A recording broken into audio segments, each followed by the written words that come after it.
Film की कहानी घूमती है एक ऐसे सीधे साधे परिवार के आसपास जो बाहर से तो बिल्कुल नॉर्मल दिखता है, लेकिन जब बात उनके अपनों पर या किसी मासूम पर आती है तो वो सीधे मौत का दूसरा नाम बन जाते हैं। कहानी में एक तरफ है कराटे मास्टर राजा रमन और उनकी जांबाज बेटी नीला, जो सिर्फ अपनी रक्षा करना ही नहीं बल्कि दुश्मनों के छक्के छुड़ाना भी अच्छे से जानती है। और दूसरी तरफ है देश का सबसे बड़ा और खूंखार बिजनेसमैन जो हजारों करोड़ रुपए के काले धन को सफेद करने और एक पूरी पहाड़ी पर कब्जा करने के लिए किसी भी हद तक गिरने को तैयार है। सोचिए क्या होगा जब इस लालची बिजनेसमैन और देश के मोस्ट वांटेड क्रिमिनल का सामना कराटे मास्टर और इस खतरनाक परिवार से होगा। कैसे एक मामूली सा दिखने वाला परिवार पूरे अंडरवर्ल्ड का खेल पलट कर रख देता है। चलिए देखते हैं आज की कहानी में। फिल्म की शुरुआत में हमें एक कराटे मास्टर को दिखाया जाता है। इलाके के लोग उनकी बहुत इज्जत करते हैं। वो सिर्फ कराटे मास्टर ही नहीं थे बल्कि जिस किसी को भी जिस चीज की जरूरत होती थी वो उनकी मदद करने के लिए पूरी कोशिश करते थे। लोगों की मदद करना ही जैसे उनका सबसे बड़ा धर्म था। उनका नाम है राजा रमन। वो वैसे तो बच्चों को कराटे की ट्रेनिंग देते थे।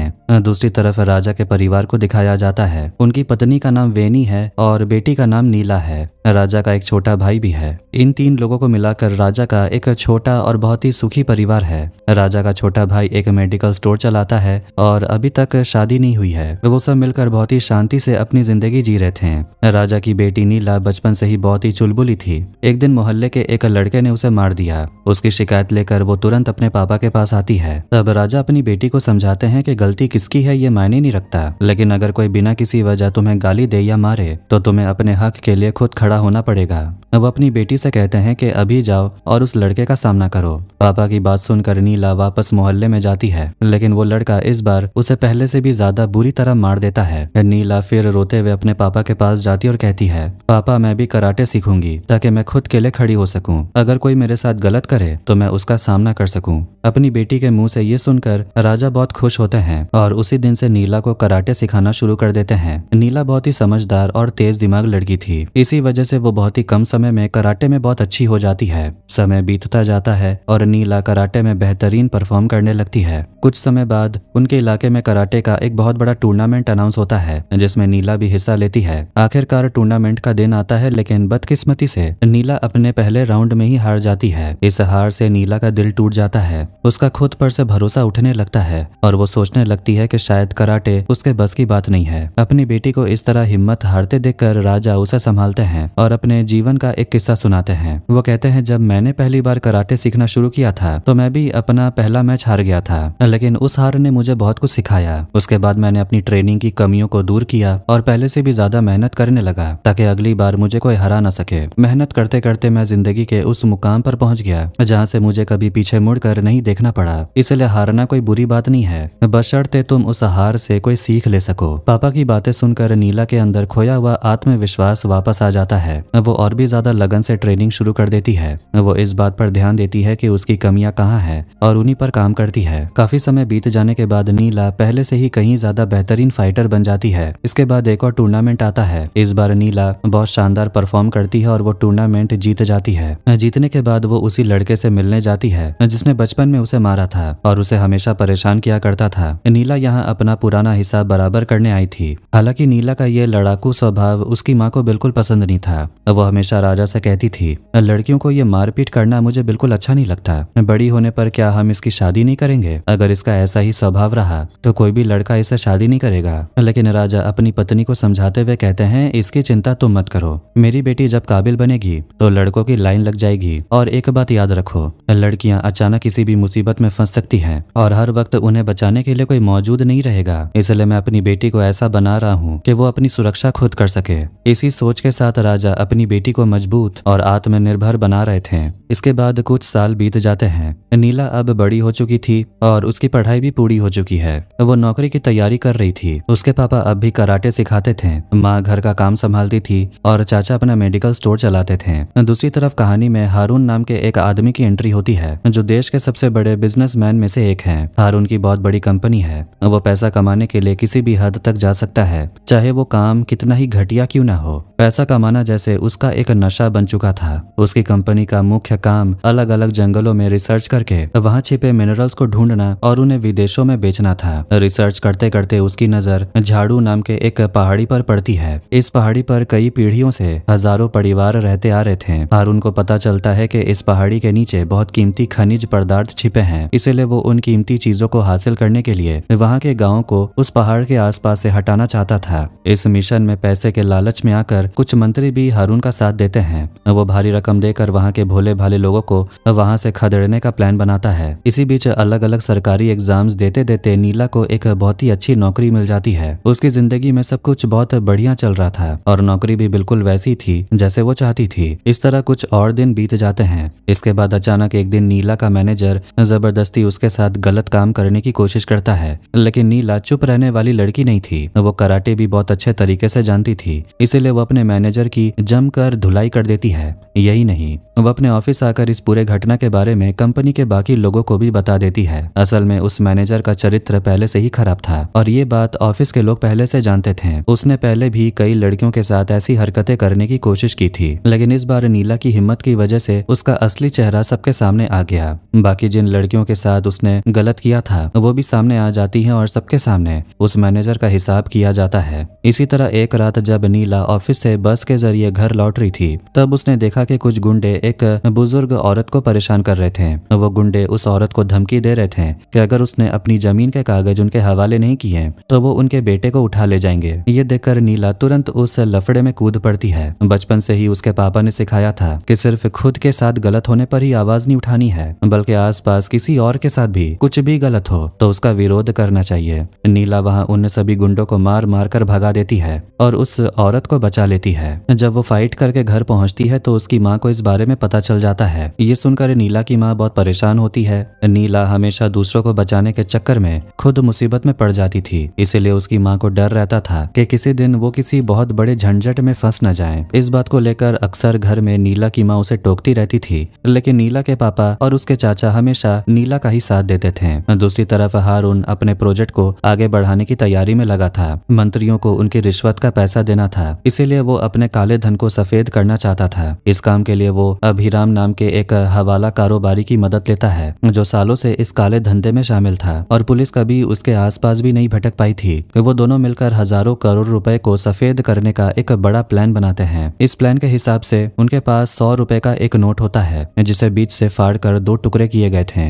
आधा टुकड़ा हारून के पास था और आधा अभिराम के पास। इसी फटे हुए नोट के जरिए विदेश से सारा पैसा रिसीव किया जाना था। वो अपने प्लान के मुताबिक काम करना शुरू कर देते हैं। ठीक उसी समय कार्तिक नाम का एक रिपोर्टर हारून के इस काले कारनामे के खिलाफ एक रिपोर्ट तैयार कर रहा था और सारे सबूत जुटा रहा था। वो आम जनता के सामने हारून का असली चेहरा लाना चाहता था और काफी समय से वो उसके पीछे लगा हुआ था, लेकिन किसी तरह हारून को इस बात की भनक लग जाती है। वो सोचता है कि अगर कार्तिक ने उसके काले धन का सच दुनिया के सामने ला दिया तो वो बड़ी मुसीबत में फंस जाएगा, इसलिए उसे रास्ते से हटाना ही होगा। हारून तुरंत इलाके के एक नामी गुंडे कृपाकारण के पास जाता है और उसे कार्तिक को जान से मारने के लिए बहुत सारे पैसे देता है। कृपाकारण अपने गुंडों को लेकर कार्तिक के घर पहुंच जाता है और कार्तिक समेत उसके पूरे परिवार को बेहद बेरहमी से मौत के घाट उतार देता है। ये खबर मीडिया में आग की तरह फैल जाती है कि एक पत्रकार और उसके पूरे परिवार की हत्या कर दी गई। हर कोई ये जानने के लिए बेचैन था कि इस खौफनाक मर्डर के पीछे किसका हाथ है और इस पत्रकार के पूरे परिवार को क्यों मारा गया। इसके पीछे का असली रहस्य क्या है।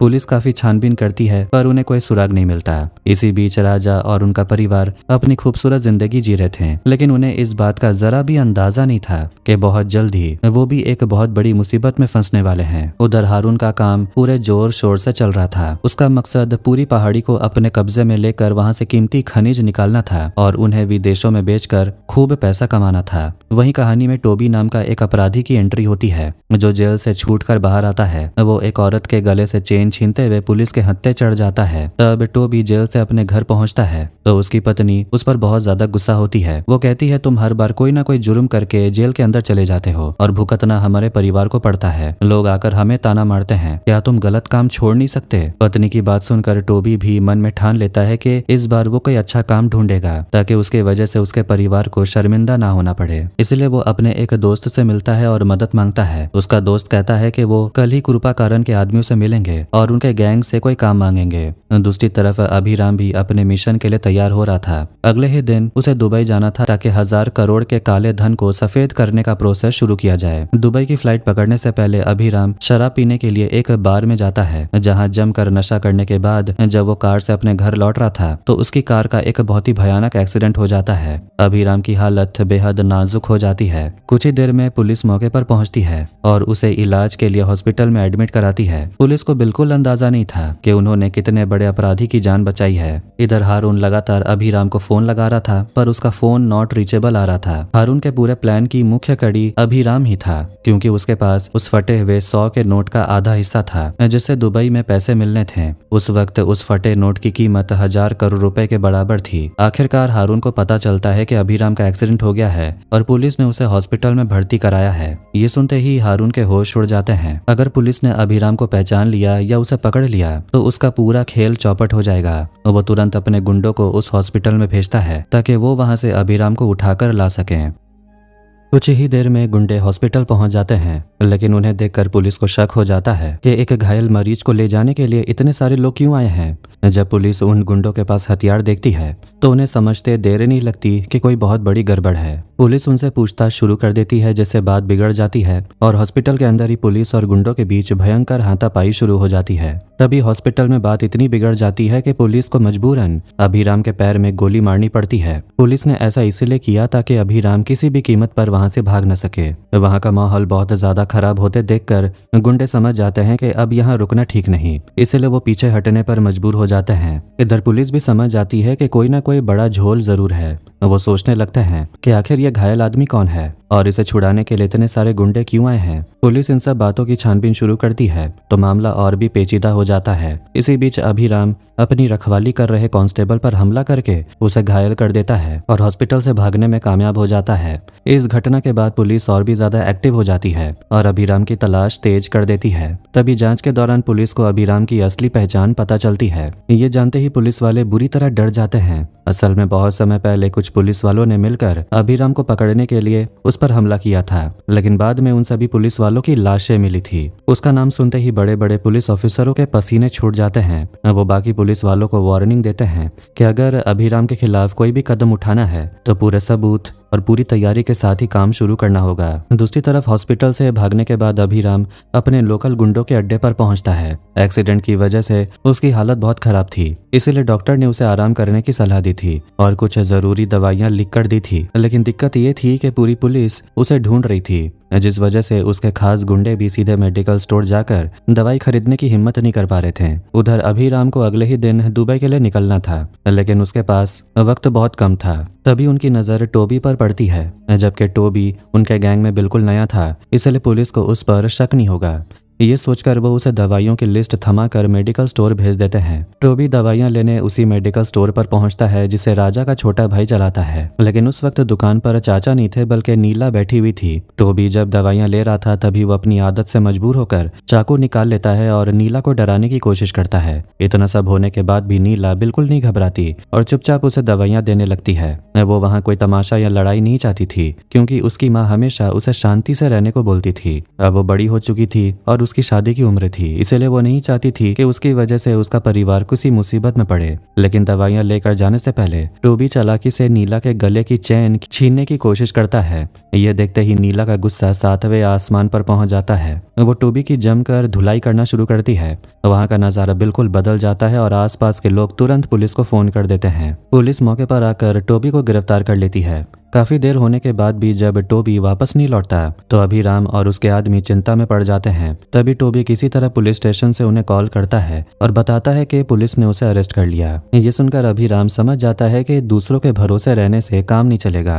वो खुद दवाइयां लेने बाहर जाने की बात करता है, पर उसका साथी उसे रोकता है और अपने कुछ खास गुंडों को दोबारा उसी मेडिकल स्टोर पर भेजता है। वो गुंडों को सख्त आदेश देता है कि अगर वहाँ कोई भी गड़बड़ करने की कोशिश करे तो उसे सीधे जान से मार देना। गुंडे हथियार लेकर राजा के भाई के मेडिकल स्टोर की तरफ बढ़ते हैं। उन्हें लगता है कि ये एक बेहद मामूली और सीधा साधा परिवार है जिसे वो आसानी से डरा देंगे, लेकिन जब वो वहां पहुंचते हैं तो उनकी यह गलतफहमी मिनटों में दूर हो जाती है। राजा का पूरा परिवार कराटे का मास्टर था। राजा, उसकी पत्नी, बेटी नीला और छोटा भाई सब मिलकर उन गुंडों पर टूट पड़ते हैं। यहाँ तक कि राजा की पत्नी वेनी, जो हमेशा लड़ाई झगड़े से दूर रहती थी, सबको रोकती है। वो भी अपने परिवार को बचाने के लिए उन अपराधियों से डट कर मुकाबला करती है। काफी देर तक भयंकर फाइट चलती है और राजा का परिवार एक एक करके सभी गुंडों को धूल चटा देता है। कुछ गुंडों को जान से मारने के बाद राजा और उसका भाई सोचते हैं कि अगर इनमें से कुछ लोग बचकर बाहर भाग गए तो बाद में उनका परिवार बहुत बड़े खतरे में फंस जाएगा। इसलिए वो बाकी बचे गुंडों को भी पकड़कर वहीं ढेर कर देते हैं।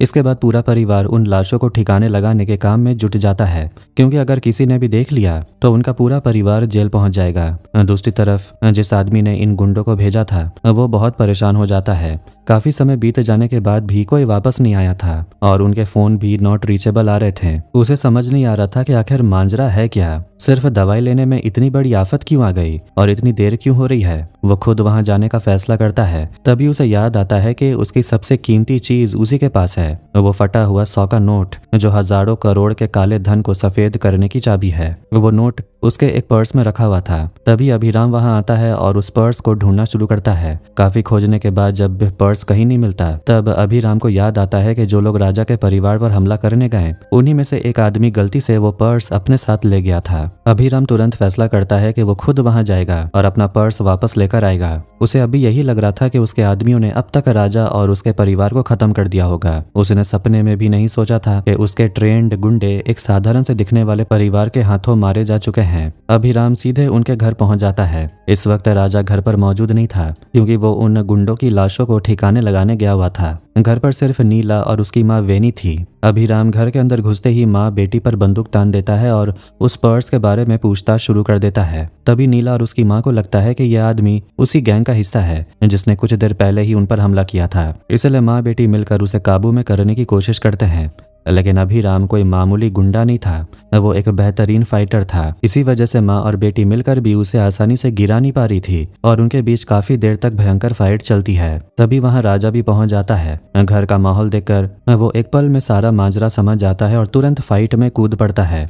अब तीनों मिलकर अभिराम से मुकाबला करते हैं और काफी मशक्कत के बाद आखिरकार उसे काबू कर लेते हैं। लेकिन वो अभिराम को जान से नहीं मारते, बल्कि उसे रस्सी से अच्छी तरह बांध कर एक कमरे में कैद कर देते हैं। अब पूरा परिवार बैठकर यही सोच रहा था कि आखिर ये लोग कौन हैं और क्यों हाथ धोकर उनके पीछे पड़े हैं। इसके बाद जब वो थोड़ी छानबीन करते हैं तो उन्हें पता चलता है कि अभिराम कोई छोटा मोटा अपराधी नहीं, बल्कि एक बहुत बड़ा गैंग चलाता है। उसका काम बड़े बड़े लोगों के काले धन को सफेद करना था और पुलिस की लिस्ट में देश का मोस्ट वांटेड क्रिमिनल था। इधर जब अभिराम के गैंग के बाकी गुंडों को पता चलता है कि राजा और उसके परिवार ने उनके साथियों को मार दिया है और अभिराम को बंधक बना लिया है, तो वो सीधे राजा के पास जाते हैं और उसे धमकी देते हैं और कहते हैं अगर तुमने अभिराम और उस फटे हुए 100 के नोट को हमारे हवाले नहीं किया तो तुम्हारे परिवार पर ऐसा तूफान आएगा कि तुम सोच भी नहीं सकते। लेकिन राजा डरने वालों में से नहीं था। वो साफ साफ कह देता है कि चाहे कितनी भी बड़ी मुसीबत क्यों ना आ जाए, एक बार जो काम उसने शुरू कर दिया है उससे वो पीछे नहीं हटेगा। वो उन गुंडों की आंखों के सामने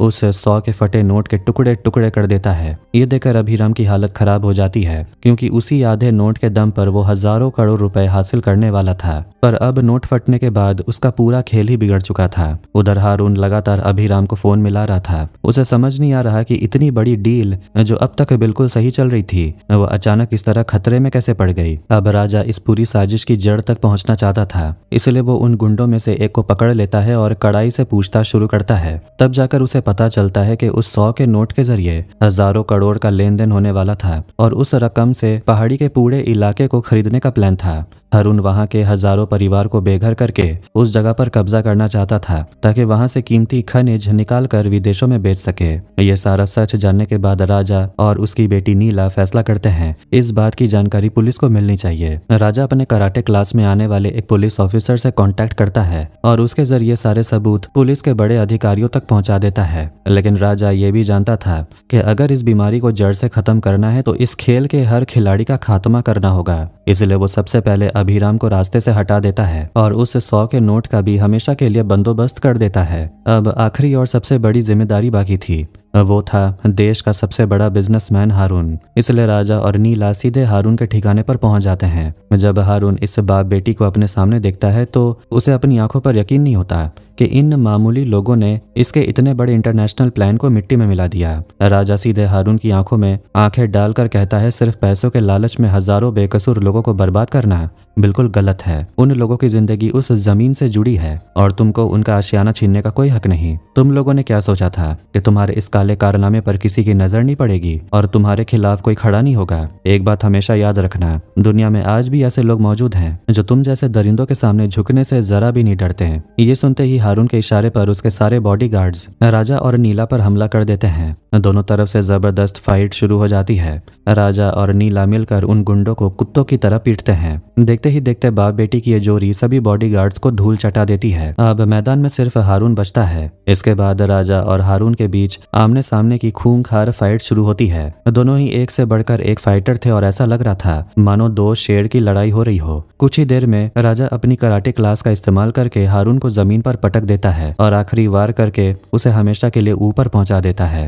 हारून का खेल वहीं खत्म हो जाता है। इतना सब कुछ हो जाने के बाद भी राजा और उसके परिवार का नाम कहीं सामने नहीं आता। पुलिस को उनके खिलाफ एक भी सबूत नहीं मिलता क्योंकि राजा ने जो कुछ भी किया बहुत ही सोच समझकर और परफेक्ट प्लानिंग के साथ किया था। बिना किसी सबूत के पुलिस भी केस बंद कर देती है। इसके बाद राजा का पूरा परिवार दोबारा अपनी नॉर्मल लाइफ में लौट आता है। उन्हें देखकर कोई अंदाजा भी नहीं लगा सकता कि इस सीधे साधे परिवार ने इतने बड़े क्रिमिनल्स का सफाया कर दिया, लेकिन उनके दिलों में एक बहुत बड़ा सुकून था कि उन्होंने हजारों गरीब परिवारों को बेघर होने से बचा लिया। दूसरी तरफ मीडिया में हफ्तों तक ये खबर चलती रहती है कि इतना बड़ा बिजनेसमैन अचानक कहाँ गायब हो गया और उसके लापता होने के पीछे किसका हाथ है। पुलिस काफी इन्वेस्टिगेशन करती है पर नतीजा जीरो रहता है। इधर हमारा कराटे मास्टर और उसका परिवार बहुत ही खुशी और शांति से अपनी जिंदगी जीने लगता है और इसी खूबसूरत मोड़ पर यह शानदार थ्रिलर फिल्म यहीं पर खत्म होती है। तो कैसी लगी आज की स्टोरी कमेंट करके जरूर बताना। वीडियो अच्छा लगा तो वीडियो को लाइक कर दें, चैनल को भी सब्सक्राइब कर दें।